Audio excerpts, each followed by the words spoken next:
Hey there, my name is Evie. I'm 34 years old and recently I've had to make one of the hardest decisions of my life. Let me tell you a little bit about myself. When I was born, my parents were dirt poor. They had been planning to save up to have a child together, but my mom ended up getting pregnant. They didn't have the heart to abort the baby, so I was born. Now, before I was even born, my parents' relationship was rocky. My father would constantly yell at my mom for the smallest of things, and he'd very often be drunk out of his mind.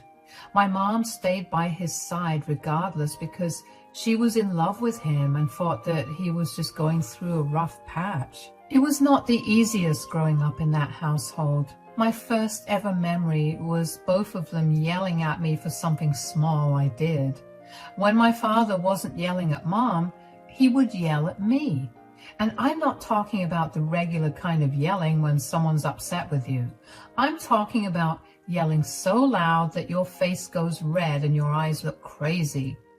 As you can guess, that was not very nice to go through when I was a child. Whenever my father yelled at my mom and she got frustrated, she would take it out on me. So no matter what, I ended up being the punching bag for both of them. When I was 10 years old, my father randomly took off one day. He told my mom and I, while he was in the middle of screaming at us about something, that he was sick and tired of us. He told us that he'd be leaving. My mom and I tried to stop him over and over again, but he didn't listen.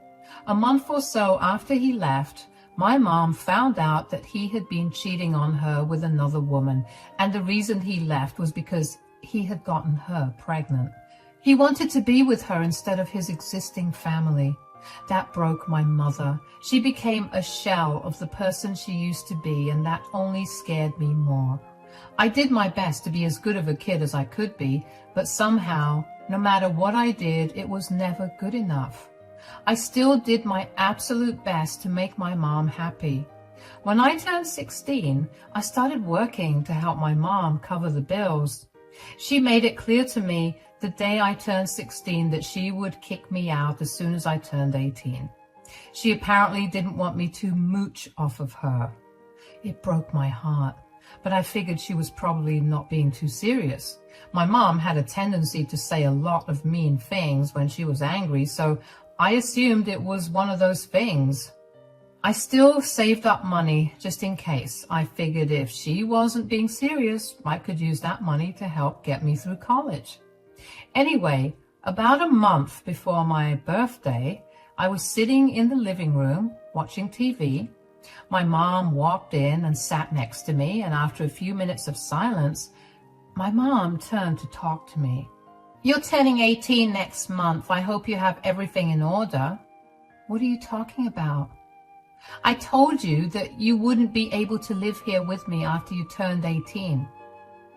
"Are you seriously kicking me out?" "I'm not kicking you out. I'm preparing you for the big world. I can't keep taking care of you, even when you're an adult." "You're supposed to take care of me. That's literally what it means to be a parent." "Being a parent means taking care of children, not grown adults." "Do you seriously think that as soon as I turn 18, I'll magically gain the insights of an adult? I'm still a child. I haven't even left my teens yet." "All I'm hearing are excuses. I've been telling you since you turned 16 that you would no longer be able to live in my house as soon as you turned 18. "What if I paid you rent and contributed towards groceries? That's still me being an adult, right?" "Absolutely not. That's taking the easy way out. And I want you to be well equipped for the future. How is making sure I have a roof over my head an easy way out? Do you even know how much I had to struggle when I was your age? You're lucky I didn't make you pay me rent the second you started earning money of your own. I've given you more than enough time to prepare yourself for the future. And if you haven't, that just shows me that you definitely need this." "Mom, please, I don't want to spend all my money on rent when I will also have student loans to pay off. My university is literally half an hour away from here, and I was thinking of commuting back and forth every day. You can't seriously want me to be this financially unstable. Being financially unstable is how you learn to take proper care of your finances. I don't want to hear any more of your whining. You still have a month to sort yourself out. Don't waste your time. I couldn't believe that she was actually throwing me out. I felt so mad at that point that I decided to move out immediately. I saw no reason for me to live with her anymore when she clearly did not want me there. I still didn't have enough money to move out, but I asked a few friends if they could put me up for a few weeks, and a lot of them told me they could. So the next night, I packed all my things up, and while my mom was asleep, I moved out. My mom called me the next day to ask me where I was, and when I told her that I'd moved out, she said, and I quote, "Good riddance." Yeah, needless to say, I did not have the best relationship with her after that. I struggled for a long while after that. I had to find a way to increase my hours at work along with keeping up with my studies. Thankfully, I had some great friends who supported me throughout the whole thing. They made sure I was fed and had a roof over my head, and honestly, those were things that my mother could barely do without complaining. So to see them do that for me out of genuine kindness made me feel so many different kinds of emotions. I knew then that I had to work as hard as I could to break out of the cycle that my mom had put me in. About 6 months after I moved out of my mother's house, I managed to save up enough to rent an apartment that was a little further away from my university. But I didn't mind. I worked as hard as I could, and after I graduated college, I managed to land a great job.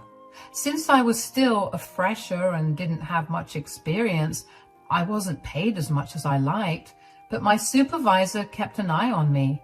She always told me that I had great potential, and she'd beg me to stay with the company.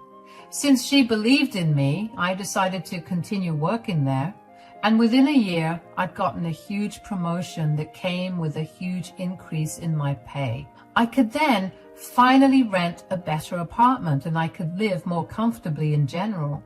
During all this time, I barely spoke to my mother. The most I spoke to her was for a minute, and only to wish her on her birthday and around the holidays. She never bothered to ask me about how I was doing, and while it hurt initially, I eventually got over it. But one day I got a call from the hospital because my mother had had a bad fall and had a hairline fracture on her hip as a result. I rushed over to be by her side during the whole thing, and that kind of rekindled our relationship. We never explicitly apologized, but we knew that we wanted to be back in each other's lives. Of course, it didn't mean that I'd forgotten about what she'd done to me, but she was my mother at the end of the day, and I was the only family she had left. We still didn't speak to each other very often, but we spoke to each other a lot more than we used to. One day, my mom called me out of the blue while I was still at work. I was worried that something must have happened, so I immediately picked up the call. "Hi, sweetie." "Hi, Mom. Is everything all right?" "Not really." "Oh, why? Is it your health?" No, nothing like that. I'm just struggling a little financially." "Oh, no. How come?" "Well, you know, my health hasn't been the best recently, and all those trips to the hospital emptied out my bank. I can't keep paying the mortgage for the house anymore." "Okay, I'll send you the money every month. How much will you need?" "No, don't do that." "Why? You need money, right? I can help you, so please let me know." "It's beyond embarrassing for me to take money from my own daughter. I was the one who forced you out of the house when you were 18 because I thought that you needed to learn how to be financially independent. I can't be hypocritical like that. Who cares about that now? Yeah, I didn't like it back then, but I did become independent, and now that I'm in a better place financially, I want to help you out. You're my mother and you're struggling, so of course I'll help you." I really love that you want to help me out, but still, I don't want you to send me money. Okay, then what do you propose to do about this situation? I love you, but I can't put you up in my home. You and I know that if I let you stay with me, we'll be miserable because we both have different ways of doing things, and we'll keep arguing with each other. Renting another place will be far too expensive for me right now because I also just moved into my apartment. I know, but I thought about it and realized something. I was planning on leaving this house to you after I died anyway, so why don't I transfer the ownership to you now? In exchange, you'll have to pay the taxes and utility bills. I have enough money to buy groceries and other things that I might need. That would still be a little expensive for me. I know, but I'm sure if you budget a little bit harder, you'll be able to afford it. Plus, in the long run, you'd be a homeowner. It's a win-win overall. It'll just be a struggle initially, but I'm sure that you'll be able to overcome that. Okay, why don't you give me 2 days to think it over and I'll get back to you about it. All right, please think about it properly. If you say you can't, I'm going to have to figure out where I'm going to go. Don't worry, we'll work something out. Take care of yourself and let me know if you need anything else. I'm not going to lie, but I really did not want to take on that burden. I had only just managed to pay off my student loans, and I did not want to deal with yet another loan. I tried my best to figure out where my mother could go if I said no, and there was literally no way for me to do anything. Helping my mom rent out a flat for years only to get nothing in return would be a horrible decision for me. If my mom transferred the house to me, I'd have to deal with an even bigger tax bill than she was footing because the value of the house must have gone up since she and my father bought it. Since I couldn't figure out what to do by myself, I took up the situation with my accountant, and after running a few calculations and considering all the pros and cons, we decided it would be best for me to take possession of my mother's house now. When she leaves, I can easily move in, or I could sell the house for a greater price and I'll still end up making a profit. When I told my mom the news, she was ecstatic. She thanked me over and over again, and a part of me was glad that I could help her out. Once the paperwork was completed, my mom stayed as a tenant in the house, except she was living for free while I took care of all the maintenance. Initially, my mom was careful about asking me for things regarding the house, but over time, she became demanding, like she'd one day wake up and feel like the house needed a paint job. And if I said no, she'd pester me for weeks until I eventually blocked her, threatened to evict her, or gave in. Anyway, that's what it was like for 2 entire years.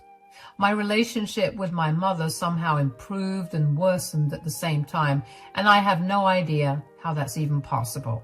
One day, though, while I was in the middle of a meeting, my mom began spamming my phone with calls. I couldn't answer at that moment, but I couldn't help but feel something was seriously wrong because she never spammed me like that, even when she needed something desperately. As soon as the meeting was done, I called her back. Hi, Mom. Sorry, I couldn't pick up your call earlier. I was busy. Hi, darling. It's okay. I called you because I needed to ask you about something. Okay, what is it? So I recently met someone. Oh, like romantically?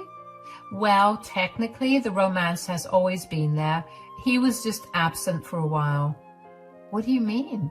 Stop beating around the bush and just tell me already. Your dad came back. What? I know that you aren't exactly his biggest fan. Biggest fan? He literally abandoned both of us when I was 10 years old because he was sick and tired of us. He impregnated another woman and played the perfect father for those kids while we struggled to get by. I know, but he came back last month and he's been showing me how much he regrets leaving us behind. He's a changed man, Evie, so I've decided to give him another shot. You cannot be serious. I am. I know you don't agree with it, but this is my life. You have no say in what I do. Why did you even call me to tell me about this then? Because I want to give this house back to him. What? Are you out of your mind? The house had always been his. He gave it to me right before he left because he pitied me. Now that he's back, I want him to have his house back. I'm not giving him that house. Since that house is in my name, I also want him out of there. I only allowed you to stay there. If he wants to live there, I expect him to pay me rent. You can't make your father pay rent for a place he owned. First of all, he is not my father. He was not there for me at all, and as far as I'm concerned, my father died when I was 10. Secondly, he used to own the house, and now I do. If you sold your house to someone else and then asked the buyers if you could live there, would you not pay them rent for it? You never bought it from me, though. I want you to transfer the house over to him. It was under my name, and I can easily make it look like you forced me to give you the house. Why are you choosing the man who left you to suffer over your daughter who's done everything in her power to help you? Stop being so dramatic. I don't care what you do. I'm not giving you the house. Take some time to think about what you're really doing. As soon as that man gets the house, he's going to abandon you again. You're making a bad decision. I'm telling you for the last time that I want the house in his name again. And I'm telling you for the last time that I'm not doing it. Goodbye. I can't even describe the emotions I felt during that call. All I knew was that I felt rage coursing through me. I had no idea how my mom could have let my deadbeat father back into her life just like that, when he'd done nothing but torture her for years before finally leaving her to take care of me all by myself. More than that, I couldn't believe that she wanted to give the house back to him. He left that house behind to my mother when he left her because that was his pathetic apology for abandoning us. To give it back to him while I was sure he was not earning anything was the stupidest thing I'd ever heard of. Over the next week, Mom kept trying to get me to transfer the home to my father, but I kept refusing. I would not give in to that whim of hers. And then one day I got visited by Adult Protective Services, which is essentially a protective service for the elderly. Apparently my mom had phoned in and told them that I had coerced her into giving up her house, and I was now financially abusing her. Of course, they took that case very seriously. I had to do a lot of talking and showing proof to convince them that that wasn't the case. More than anything, I couldn't have a criminal record on my name because my company would fire me immediately, and I would have a hard time finding another job. As soon as the APS agents were gone, I called my mother. You called Adult Protective Services on me? I told you to do what I said. I can't believe you really jeopardized my life over this. Do you know the kind of trouble I would have been in if they actually believed that I had coerced you into signing the house over to me and had been financially abusing you? I don't care about any of that. I told you in our last conversation that you would be in a lot of trouble if you didn't sign the house off to your father. I told you that I didn't want to do that. He's going to abandon you, and the last thing I want is for you to be stranded when you have no money for yourself. Why do you always assume the worst out of everything? I'm not assuming the worst out of the man. I know firsthand what he's like, something you should know even better. Why is he back in your life right now? Because he wants to atone for what he did before. Bull. What is the real reason, Mom? That man has no heart. Why did he abandon his family for his previous one, 20 years after he left us? Well, he was having an affair with another woman and his previous wife found out, so she divorced him. He has nothing to his name because she took everything from him.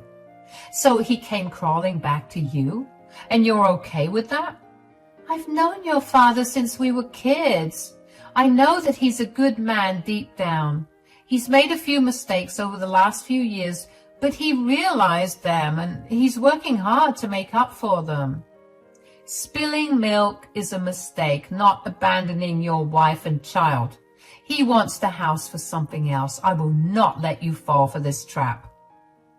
I'm not stupid enough to not know when someone is playing with me. I don't need you to protect me. You need to sign over the house to him or I will make things even worse for you. Don't think I won't fabricate evidence against you. Wow. Why are you so adamant about this? What is that man possibly doing to make up for the past 20 years that you're willing to throw your daughter under the bus this way? He's doing all the things he never did, and I can see how much he's hurting over what he did to us. I want to help him, and I know this is the best thing I can do for him. Does he have any money, or are you supporting him? I am, but that's none of your concern. You couldn't afford the mortgage before. What makes you think you can do it now? That is not a concern for you. Just transfer the house to him before I call the APS again. Fine. I will transfer the house to his name, but if he plays any games with you and ends up leaving you, I'm not going to help you out. I will not care what condition you're in, but remember that I'm the only family you have around here. Nothing like that will happen. I won't come to you for help. I mean, you've made my life nightmarish anyway ever since I gave you the house. Wow. Okay, whatever. I'll get the paperwork started tomorrow. Bye. I had had enough of her. I tried my best to reason with her, but since she wanted to do what she wanted to do, I saw no reason to stop her. I transferred the house to my father's name and pretty much went no contact with my mother. I didn't block her number or anything, but I made sure to avoid all calls and texts from her. More than anything, I was mad that I'd invested so much in that house, only for it to go back to the deadbeat. I couldn't bring myself to even forgive my mother at that point. Over the next year, I focused on my work and decided to try to climb higher on the corporate ladder. I was doing a great job and even managed to get another promotion. Just as I was beginning to forget about the pain of my own mother betraying me, I got a call from her. It had been a long while since she called me, but I still ignored it. I knew that I wanted nothing to do with her. The issue was that she would not stop calling me, so I eventually picked it up. Evie, you finally picked up my call. What is it? I have no time for this. I'm sorry. I'm so sorry for the way I treated you before. Why are you apologizing to me right now? Did something happen to you? I'm homeless. Please help me. Oh, wow. What a shocker. How did this happen when I specifically told you that this would happen anyway? Please don't be mean right now. I know you were absolutely right, but you have to help me out right now. I have to? I don't think I have to do anything to help you out. I know more than anyone else how much you love to hold grudges against people who've wronged you, but I'm your mother. Please just show me some compassion and help me out. Mom, I would love to help you out, but I can't. I told you over and over again not to give your house to that man. I barely knew him as a person, but I knew enough to warn you. Instead of listening to me, you tried to destroy my life. I messed up. Big time, I know. But you have no idea how hard Graham had been trying to get me to forgive him. I saw how much work he put into making up for what he did to us, and I couldn't just not help him out. If he really wanted to make up for his past actions, shouldn't he have contacted me too? If he was truly that sorry, then he should have tried to apologize to his daughter, who he left behind even when she cried uncontrollably for him to stay. Did he even ask you about me as a person, or did he only see me as the owner of the house? He did not. But what's done is done now. The house belongs to him and his family now. I want to stay with you until we find another place for me. I told you, I'm not helping you out. But what do you mean by the house belongs to his family? Well, turns out that he hadn't actually divorced his wife, but they'd fallen on hard times, so he came to get his house back because they had no other place to stay. They kicked me out, and now I'm living out of my car. Wow, what a scumbag. I completely agree with you. So will you help your poor mother out? Absolutely not. And just in case you try to get the law involved again, I made you sign a contract saying that if you asked me for help, I would not be obliged to help you. You ruined your only relationship with family for a man who abandoned you. I hope you're happy about that. Good luck figuring things out. I know I sound heartless, but I had gotten tired of my mom's shenanigans. I had warned her several times not to make that decision, but she chose to go behind my back and try to get me in hot water. I could have lost my job if that did turn into a criminal charge, and then I'd be struggling just like her. I worked hard to get myself out of poverty, and I would not let her put me back there again. She had made her bed, and it was time for her to lie in it. Of course, I felt horrible about what I was doing to my mother, but I also knew that this was what she did to me when I was barely an adult. I didn't want to be just like her. So as a financial act of kindness, I sent her a good amount of money and told her that I was not going to help her out again. I got a few calls from her friends telling me how horrible I was, but I reminded them all that she had brought this on herself. I had done everything I could for her, and if she still chose to go against me, there was nothing more I could do. I also encouraged them to take her in since I was horrible for doing that to her, and all of them went silent after that. I heard that a few of them had helped her out, but there was not much they could do for her either. My mother ended up getting government aid, and she's just barely getting by. I hate to see her like this, but she has to suffer the consequences of her actions. Thankfully, she hasn't caused me any more trouble. She realized pretty quickly how fast her signing the contract with me backfired. She blocked me everywhere, but not before texting me a bunch of curses and calling me a worthless, useless brat. So I guess I dodged a whole bullet there. It's been hard to come to terms with my decision, but I've been in therapy, and my therapist helped me realize just how much of a doormat I had been with my mom. I did whatever she said, just because I felt obligated to, and I had suppressed all my negative emotions towards her for years. She'd hurt me so many times and in so many ways that I grew numb to her actions. I'm glad I finally stood up for myself, because I know that if I had given in and helped her out, I would not have been in a good place mentally. I'm sure that my mother will be able to get through this, and if she really needs me, I'll help her out. For now, she'll need to struggle a little bit and learn from her mistakes. I finally feel like I can breathe freely now, and I'm going to make the most of it. Not owning the house has cleared my budget by a lot, so I'm treating myself to a lot of things I missed out on over the last few years. As bleak as things may look for me right now, I know that the future will be bright. Thanks for listening to my story.